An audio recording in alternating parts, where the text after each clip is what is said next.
कैसे हो?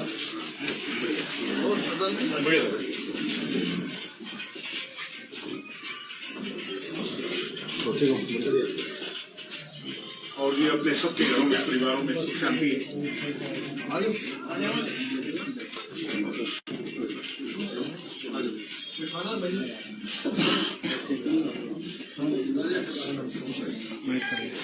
नमस्कार, कैसे हो? मैं बजट सच चल रहा है और जेजेपी ने भी कई वायदे किए थे, उन वायदों पर कितना खरा उतरेगा इस बार का बजट, आपको क्या लगता है? मुझे पूरी उम्मीद है कि गठबंधन की सरकार का पहला बजट जो है मनोहर लाल जी जब सुनाएंगे तो हरियाणा प्रदेश की जनता चेहरों पर खुशहाली, समृद्धि और हरियाणा खुशहाल होगा, ऐसी उम्मीद लेकर के गरीब किसान का, मेरे मजदूर और विशेष तौर पर बेरोजगार नौजवान साथियों के लिए मनोहर लाल जी का जो पिटारा है इस पर खुशियां लेकर के आए। आबकारी नीति आई है नई जी। भूपेंद्र सिंह हुड्डा ने कहा कि हम खिलाड़ी बनाना चाहते हैं हर घर से, लेकिन नशेड़ी बनाने की बात कर रही है जेजेपी। जी,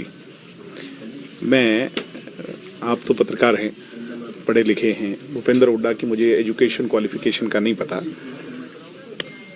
राजनीतिक तौर पर तो जनता के आशीर्वाद से 2 बार मुख्यमंत्री बन गए। या तो वो सिर्फ बरगलाना चाहते हैं या वो असली में ना समझे। मैं आप ही से पूछता हूं, जो क्वांटिटी भूपेंद्र हुड्डा के जमाने में इंडिविजुअल को रखने की इजाजत थी, हमने उस क्वांटिटी को कम कर दिया। भूपेंद्र हुड्डा ये बताएं, ये हमने अच्छा किया या बुरा किया?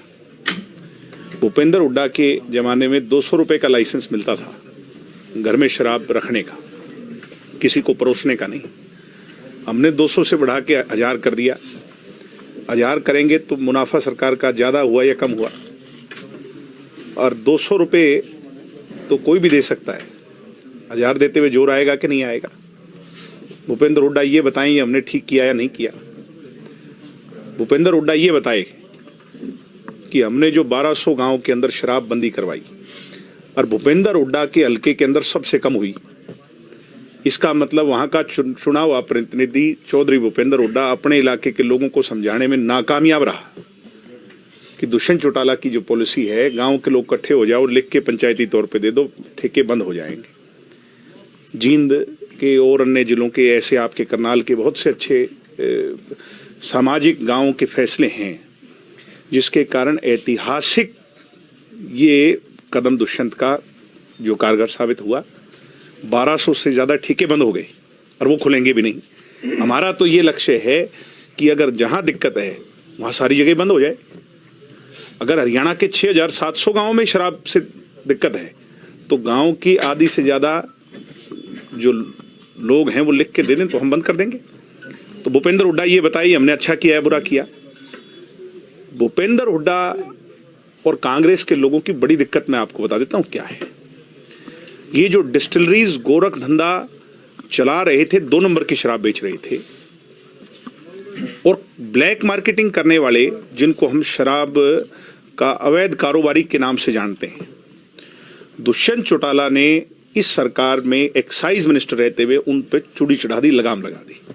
ये तो आप महसूस करते हैं कि नहीं? एक आम चर्चा है कि जितने डिस्टिलर हैं वो 2 नंबर की शराब नहीं बेच पा रहे, जिसमें महीने महीने में उनको एक डिस्टिलरी को, 15-16 डिस्टिलरी हैं, एक डिस्टिलरी को कई कई करोड़ का नुकसान हो रहा है। ये हमने अच्छा किया या गलत किया? भूपेंद्र हुड्डा बताएं। तो अब वो क्या है कि वो सारे कॉर्पोरेट लोग हैं और भूपेंद्र हुड्डा कॉर्पोरेट आदमी हैं। जैसे पहले बिजनेस किया करते थे वैसे ही अब उनके, तो ये जो भूपेंद्र हुड्डा के पेट का दर्द है, या तो ये शराब का दर्द है या ये उनकी ब्लैक मार्केटिंग का हुए नुकसान का दर्द है। तो वो 2 नंबर का पैसा भूपेंद्र हुड्डा की जेब में जा रहा है। भाई तू शोर मचा इस दुष्यंत की पॉलिसी के खिलाफ। आज उनकी दुकानें बंद हो गई, इसलिए भूपेंद्र हुड्डा त्राही त्राही और कांग्रेस के लोग हाहाकार मचा रहे हैं।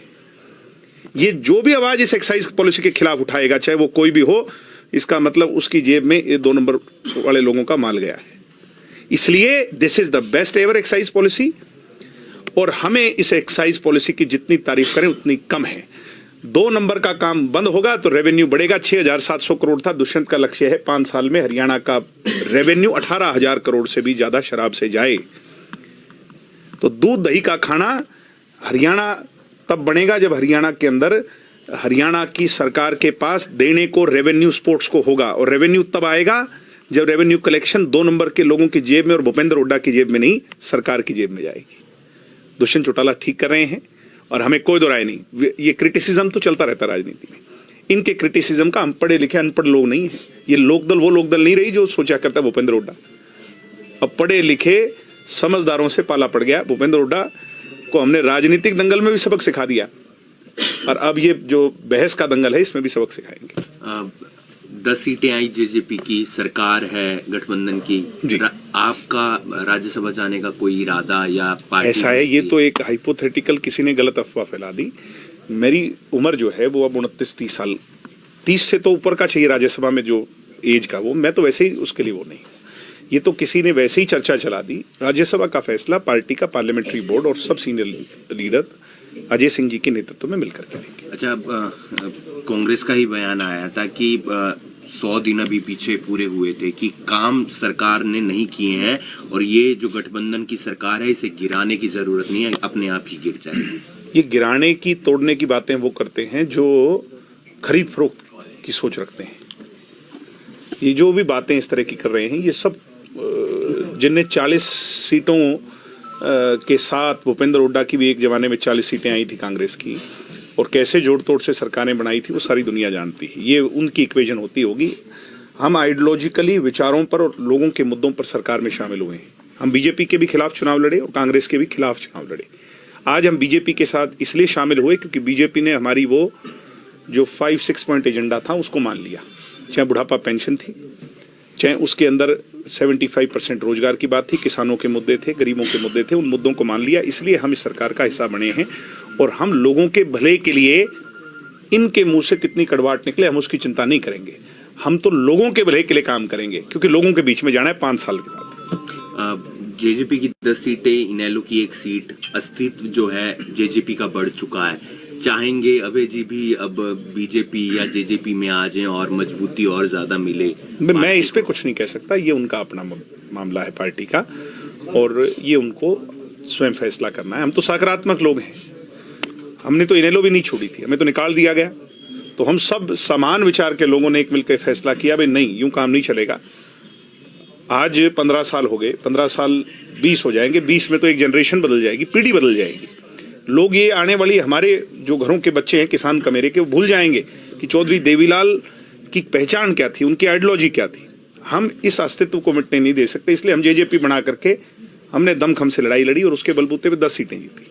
अब ये उनको देखना है कि उनने क्या करना है। आएंगे तो अच्छा रहेगा। हम तो सकारात्मक सोच लेके चलते हैं, आज भी उनका सम्मान करते हैं, सभी का सम्मान करते हैं।